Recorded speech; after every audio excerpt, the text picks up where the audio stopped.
To all my millennials out here who bought their first home during the pandemic, we'll start with the year 2020, something like that. And now at this point, with mortgage rates going up, getting close to 7%, sometimes they've been a little bit over that. The whole return to work, so you can't work from home, cost of living going up. Do you regret buying that home in 2020 during the pandemic time? Have things gotten too out of control? Do you feel like you're underwater? Or you feel like it was a mistake to get that house in 2020, 21, 22, somewhere along that? I won't necessarily count 2023. You can throw that in there, but from 2020 to 2022, if you made a home purchase, do you feel it was a mistake? Yes or no? And I'm coming with this video because I'm on newsweek.com, and that's their latest article. That's newsweek.com. And they saying 5 years after the boom in home purchases, so that would make it 2020 during the pandemic, they say a new wave of home sales is starting to come out. And millennials, people born 1981 to 1997, sometimes they say to 1996. I've seen the year go back and forth, but we'll go 1981 to 1997. They're regretting buying those homes back in 2020. And so they saying life circumstances, economic pressure, mismatch between expectations and reality. So people just not getting what they want. And they saying a lot of them are reversing and trying to sell their home in this market, in this economy. So now we're going into why it matters. I'm just going through the article. It said it was low mortgage rates during the pandemic and people were working from home. You know, everything was closed. You could work from home. It was convenient. And so people felt, you know, we saving money. We can eat at home. I don't got to buy lunch. Don't have to pay for gas. Don't have to pay for public transportation. If you're a parent, I don't have to pay for childcare, daycare. If you're not a parent, hey, it's even sweeter. And so now I'm going to go ahead. I guess they felt, and let me go and be a homeowner so I can stop renting and maybe have something to pass down. I get it. Get some equity out of the home. You know, all the reasons they say to buy versus rent and things like that. And then they were first-time buyers, of course, being of my generation and us not being necessarily that old in 2020. Yeah, so make a lot of people first time. And so it says they made more faster decisions in competitive markets, often not getting the inspections done or doing long-term planning in favor of getting a home while the interest rates hovered around 2 to 3% back in 2020. And that's what they were before 2020. If you go back to 2019, 2018, I bought my home, townhome, in 2018, and so the interest rates were right there, 2 to 3. And so, you know, it in 2020 it looked like a good decision, you know, for them to still buy despite the pandemic. I don't know if anybody really knew how bad it would get with stuff being closed. Nobody really knew, but you know, it looked like a good deal at the time. Now at that point, I'm already 2 years in, so you know, it was different buying in 2018 versus 2020. I'm bought in pre-pandemic time before all of that stuff popped off. And so now the article is saying the landscape has shifted dramatically. Mortgage rates are approaching 7%. I think they've even been a little bit over that in these last 5 years. It goes up and down, but it's still over 6%. It's still pretty high. And like I said, inflation, cost of living, and now the millennials who Newsweek have talked to just don't feel like this is what they bought into. This is not what they pictured, their reality of being a homeowner and what it was going to be like. Plus all of the maintenance we know that comes with homes. You responsible for it. You're the landlord. You got to pay for it. And a lot of people just don't have money for home repairs. Water heater, plumbing, AC, the furnace for heat. Something go wrong with the gas, all of that. So it's a lot. So you got to have an emergency fund, but people just don't have the money to have an emergency fund saved up. So I'm continuing through the article, And it says what to know. 86% of millennials who are selling their homes in 2025 said they made mistakes in terms of buying their home during the pandemic.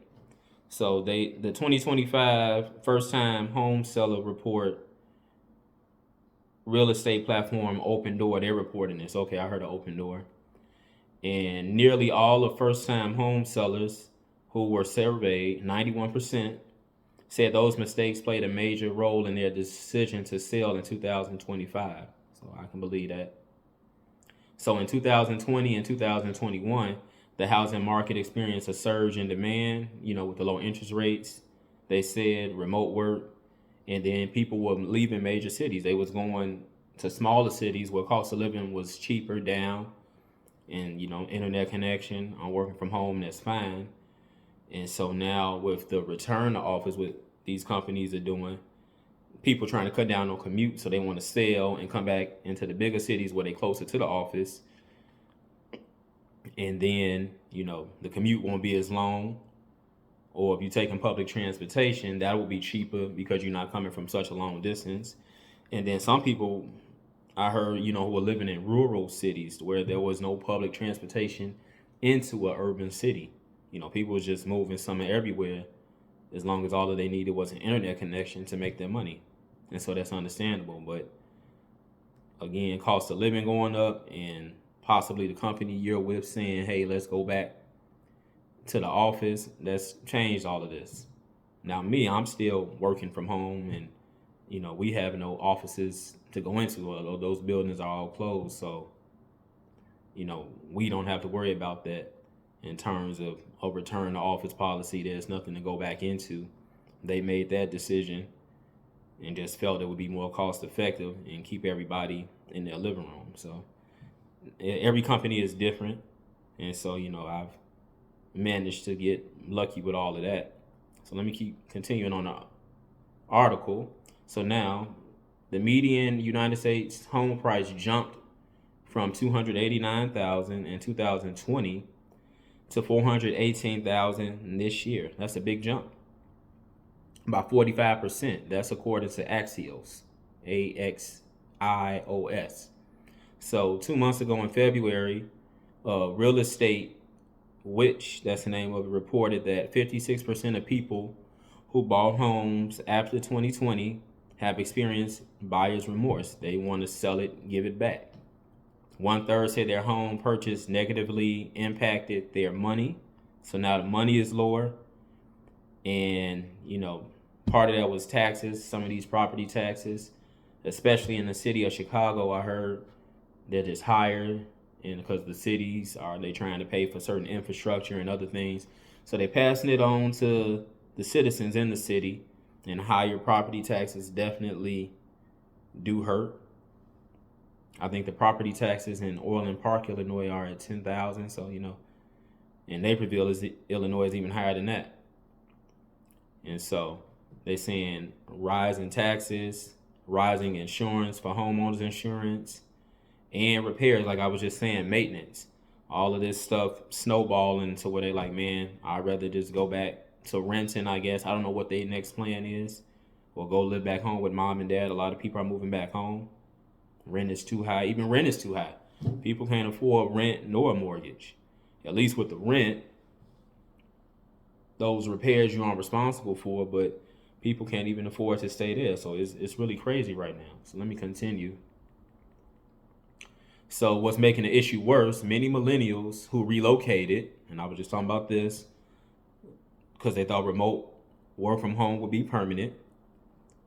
The companies want to return to office, like I'm just saying, I'm already ahead of the article. And so long commutes and the need to relocate again have really been stressing people out. And that's extra money trying to relocate, things like that. So Opendoor says 23% of millennial sellers said the end of remote work was a key reason for moving. I can't work anywhere with an internet connection. They want me back in the cubicle. So now I got to try and sell this house and get closer to the office. So, it's not ideal. I know it sucks. That's what these companies are doing. And so let me continue. Although younger and lower income buyers surged into the market during the pandemic, tight affordability in 2022 and beyond has already started reversing those gains. The Federal Reserve Bank of San Francisco said in its October 2024 research brief. So here's what some people are saying. This is Joel Berner. He's a senior economist at Realtor.com. You all probably heard of that website and seen the commercials.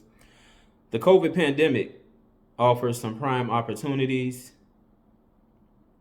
for home buyers with low listing prices, at least early on, and record low mortgage rates.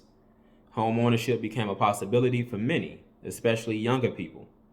When these financial opportunities were combined with newfound lifestyle flexibility of being able to work from home.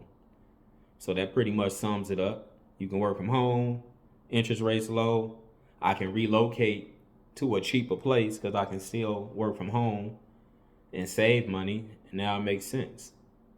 And that's from 2020 up until the bottom started to fall out. But in 2020, 2021, this all looked like a great idea. And it, on paper, it did.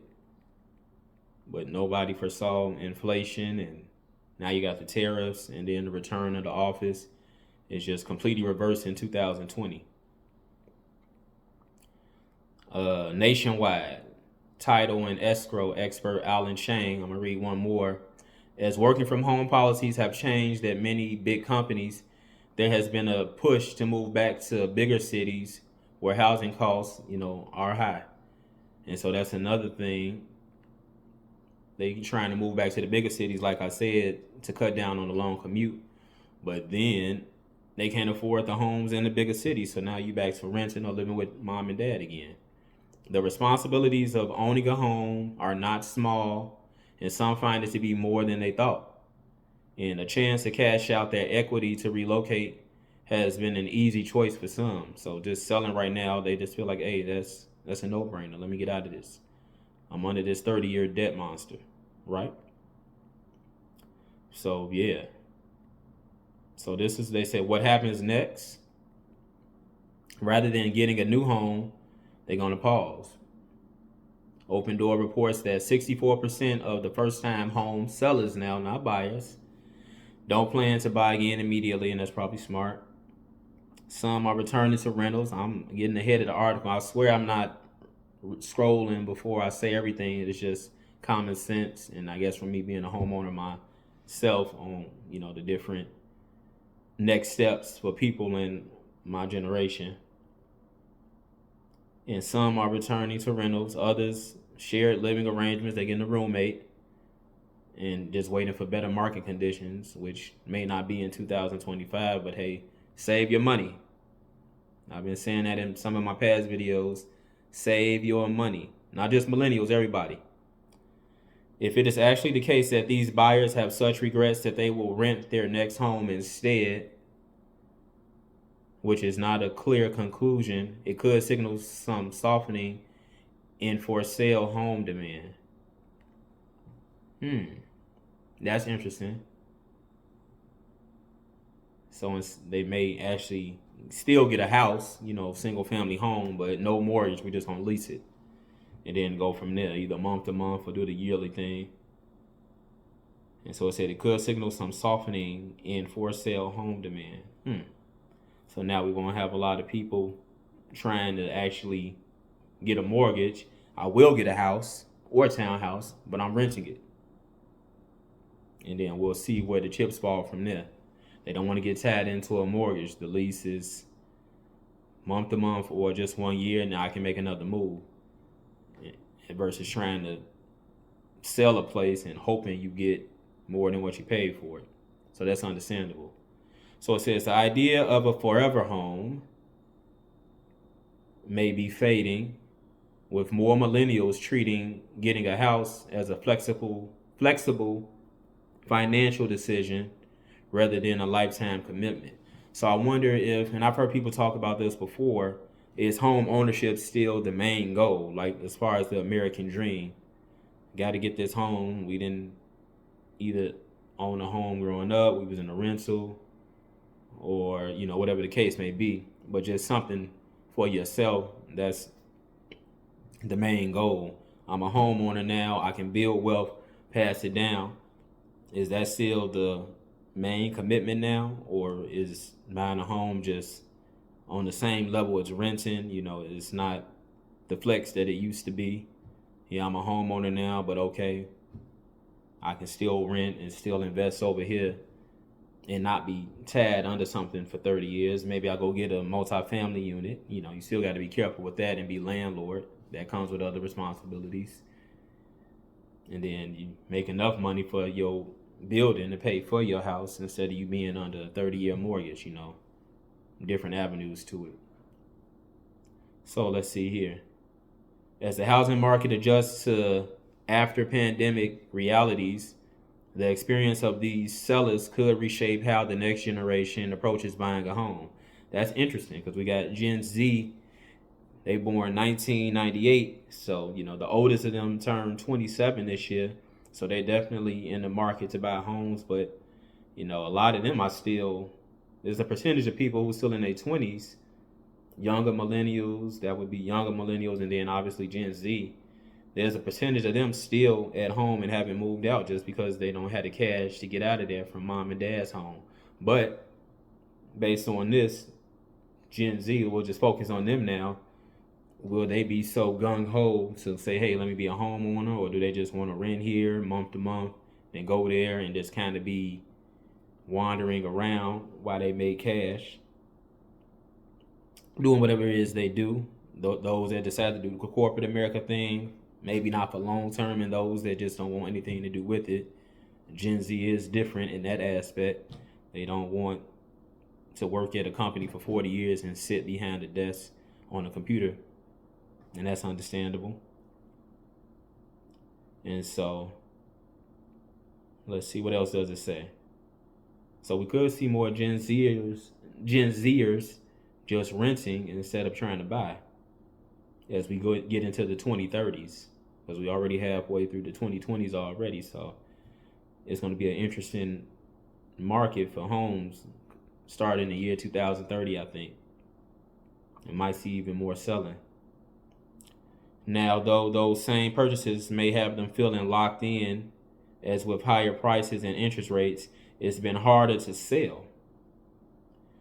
So expenses involving home ownership have went up, and not being able to easily get out of it may keep them out of the running for new opportunities that require an in-person part to it. The home ownership equation just isn't working for millennials. And that's what we get at this time.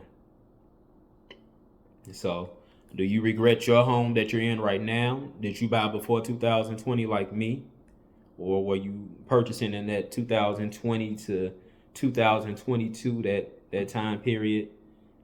Maybe you can throw 2023 in there if you bought there, but I'm thinking it's more affecting millennials who bought 2020 to 2022.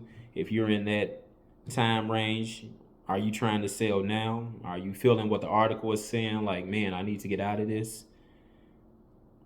Things went up and they weren't at the levels they were at when I first got into this deal, and now I just need to get this mortgage off my back, and it's basically it for you. You want to make a different move and not necessarily the whole house thing.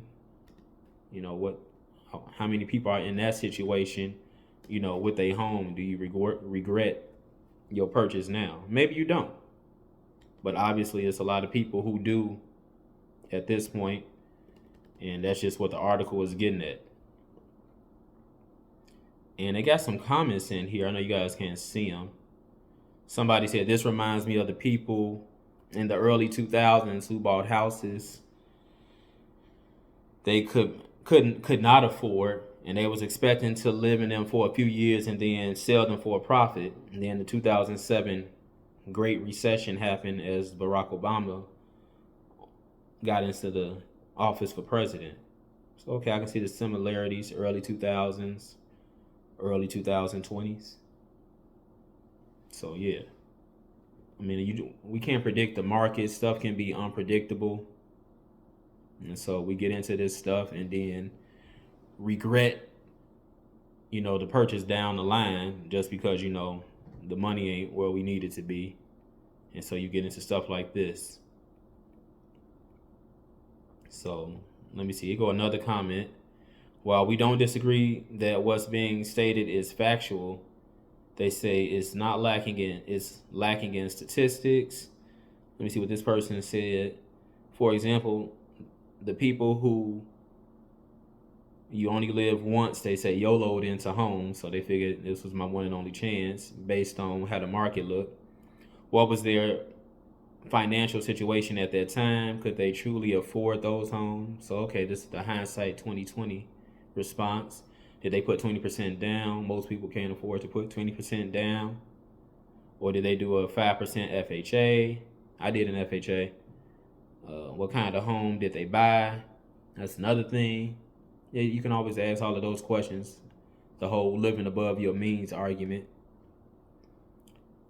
Did they overbuy? Here we go. For the family size. Did they scout the area at least partially? Did they buy something that was not already riddled with major issues that would have to, like a fixer-upper? And they said every house has issues, we know, but we talking about major ones. Roofing, siding, termites, things like that. And then they said, why does this matter? We're not sold on a narrative that everyone in this report is regretting the purchase. They're likely regretting the timing, maybe regretting the reason they bought. Maybe life got in the way, child came, divorce. Maybe someone had to move in with them. Maybe they didn't do due diligence before signing on the dotted line of that mortgage. Renting is a scam, pure and simple. Okay. And this is coming from somebody called Casual Talk Radio. I'm just reading this comment. If all you care about is a fixed monthly, then in most areas you don't even get that because your landlord can rip you off at will. And there are people putting up videos on YouTube about rent is too high. It's people leaving the United States because rent is too high. If you bought a $200,000 house and put 20% down while missing no payments, your house, they say, and ideally overpaid, your house is probably worth twice what you paid for it at this point.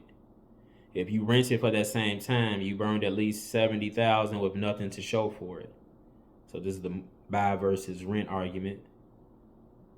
Chances are, and this is our theory, these are people who bought outside of their means, so they living above their means.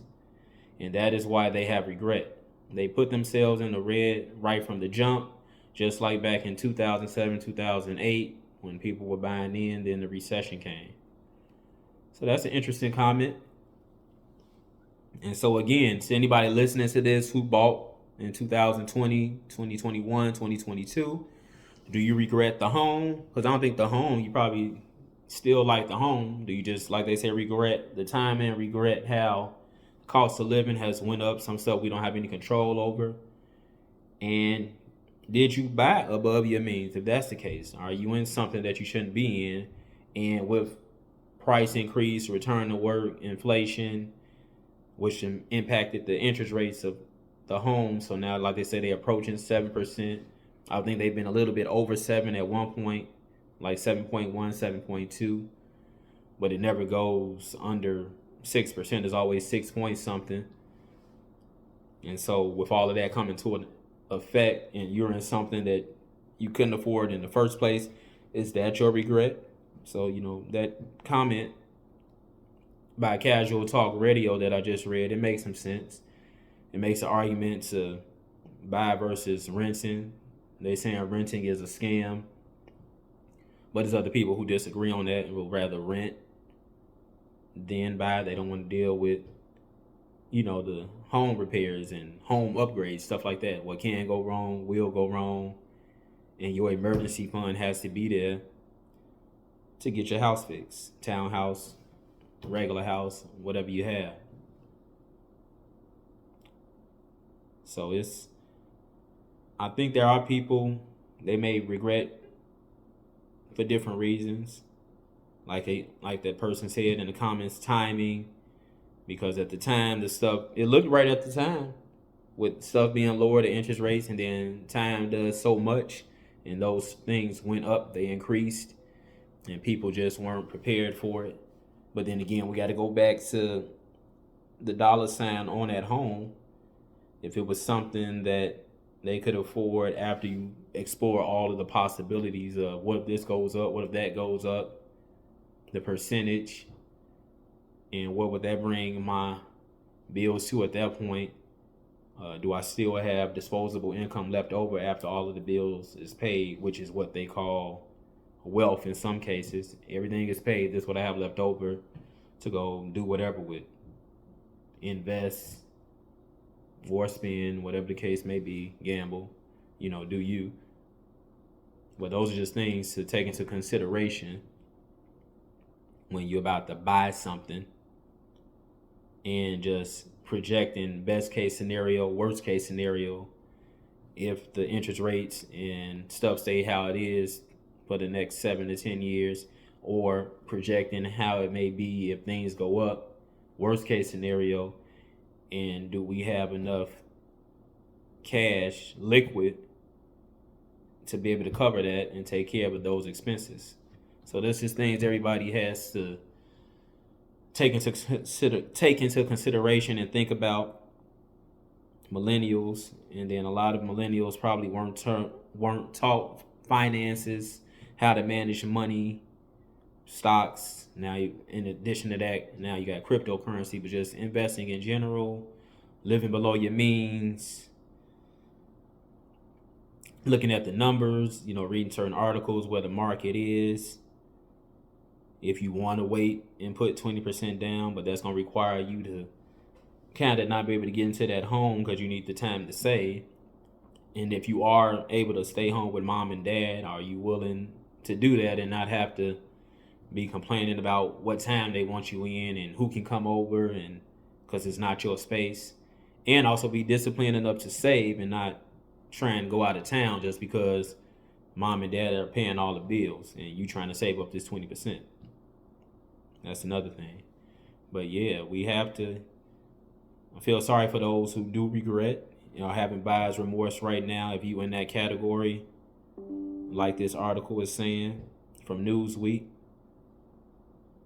hopefully you can sell it and get up out of it and start over and take that cash.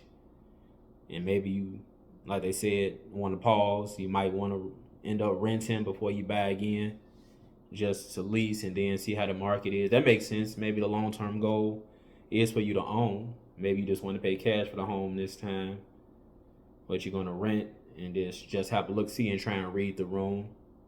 Or you might not want to own at all. I mean, people may feel renting is a scam, like Casual Talk Radio. This comments on an article. But at the same time, I've seen other people question, and they're not saying renting is not a scam, but they're not saying it is, but just the whole home ownership. Going back to that again, is that still part of the American dream like it used to be? Do people really care? Will Generation Z really care about being homeowners?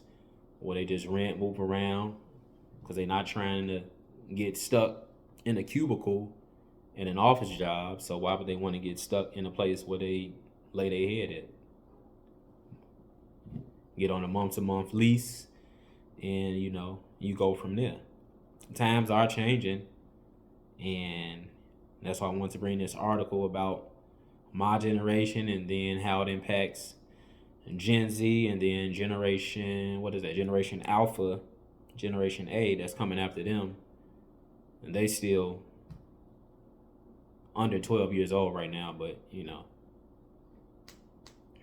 time waits for nobody. And just looking at this, I think that's a good age, 10, 9, start at 10, to start teaching financial literacy.